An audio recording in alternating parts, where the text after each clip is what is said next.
Shares in both BMO and National Bank moved higher today after second quarter earnings beat expectations. However, provisions for credit losses rose. Our guest says Canadian banks are continuing to deliver despite deteriorating economic conditions.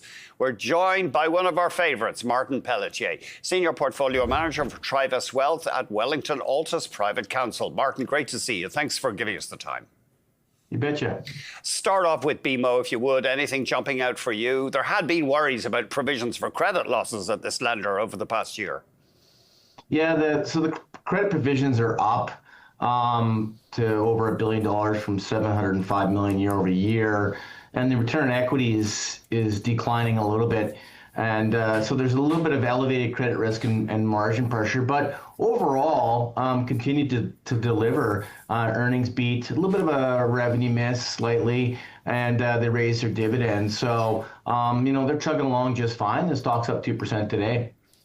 Yeah, when you see that a dividend increase, obviously it's a cliche, it denotes confidence on the part of the board. It does, yeah. And I think confidence is what's going to be required by all of the banks heading into the next couple of quarters.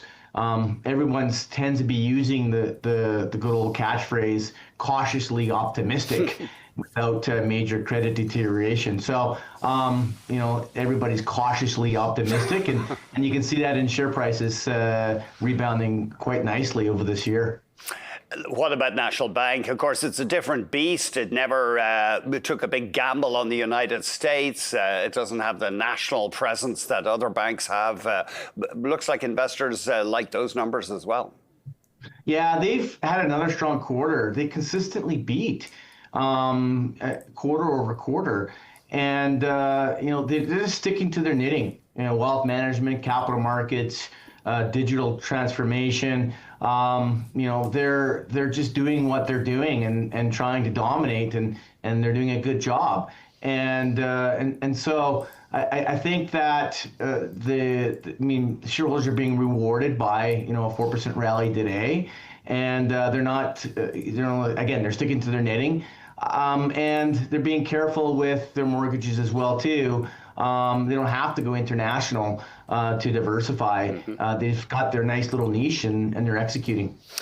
TD Bank keeps going up, hitting its highest in at least a year today as well. Maybe you could put up a 10-year or 5-year chart. Obviously still in the penalty box. Is that a name that interests you right now, Martin?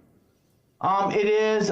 We do like the U.S. exposure. There is a lending growth, but we're cautious on the credit. Royal Bank and TD do have greater exposure to the Ontario market. We are worried about the Ontario real estate market and what we call the great renewal wave of mortgage renewals coming due that were done back in COVID days when rates were really low. And so we want to be careful about some of the exposure there. And that's why I think the banks are being a little cautious about it. But TD, Royal Bank, and CIBC have a greater exposure to those mortgages in Ontario. You mentioned real estate. I was looking at a couple of stories in the Globe. Apparently, a bunch of housing estates, single-family homes around north of Toronto, have homes that were brought to rent out, and some of those speculators, investors, are in trouble. They're not covering the costs, the taxes, utility, and mortgage.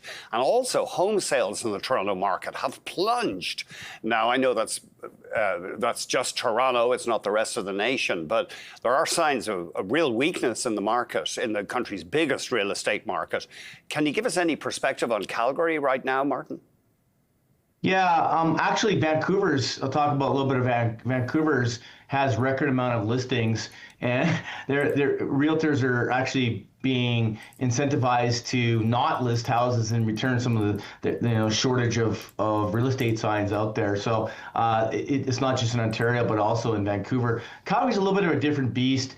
We're always lagging behind. There was a lot of people moving from other jurisdictions, a huge inflow of people from Ontario into Alberta.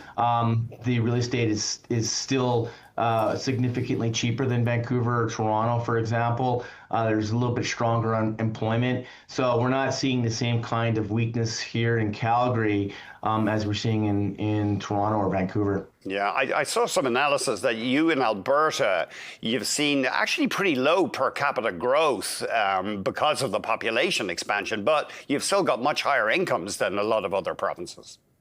We do. We still have a higher debt level as well too, and economically, I mean, having lower taxes certainly does help households quite a bit in regards to having more money at home.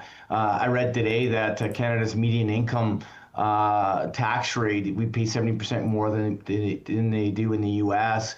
Now, obviously, we have healthcare in there, but still, the country is facing high levels of taxation in an environment that you had just mentioned, where food retailers are making a lot of money and food costs are quite high, and inflation still is still looming. And so, having a little bit extra in your pocket from a tax perspective, lower property taxes, lower income taxes, no sales tax in Alberta, certainly gives us a little bit of an advantage over the rest of the provinces.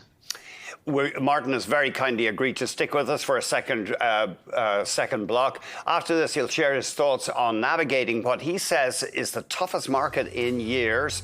He's looking out for defensive ideas. We'll be right back.